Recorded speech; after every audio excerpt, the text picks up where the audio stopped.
In this video, we're going to talk about channels in Microsoft Teams. So once you're logged into your Microsoft Teams, I'm just going to go to my sandbox course that I have created. And when you first land in your course, it is going to send you to the general channel. So over here on the left-hand side is where you'll see your channels once they're created.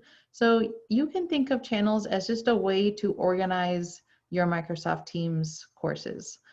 So channels could be used for units or topics. They could also be used for group work. And we'll talk a little bit more in the next video on kind of how you can set up those different options.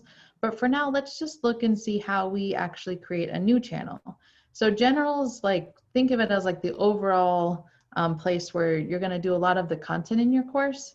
But if we do want to start adding other channels, next to the name of the course, there's three little dots. And if I click on those three little dots, I can, there's several options here, and one of them is add channel.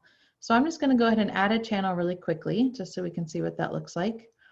So I get all these different options. So channel name, this is where if you're going to do this based on unit or topic or groups, that will determine what your channel name is. So let's say that I'm going to do channels for different groups. So I'm just going to say that this is group number 1.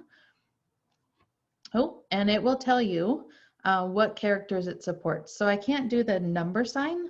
So I'm just going to go ahead and do just the number 1 without the number sign.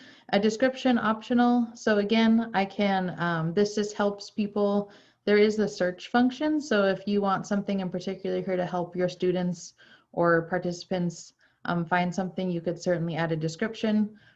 Privacy, standard is accessible to everyone. So because I want this to be just for certain group members, I'm going to make sure that this is set to private. You can always change this later if you forget, but if you know what the group or the channel's purpose is to start with, you can decide between standard or private right off the get-go.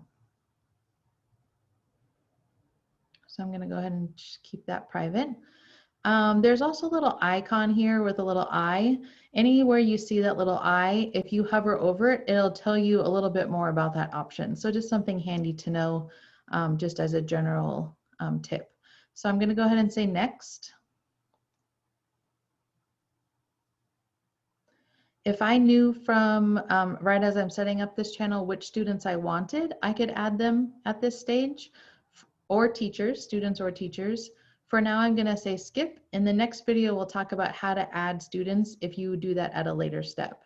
So I'm going to say skip. And now that channel has been added to the list of channels. So we can see that general, we know that it's open to everyone because there's not a little lock icon. Group 1 says it's locked, and that way I know that only certain students or teachers have access to that channel.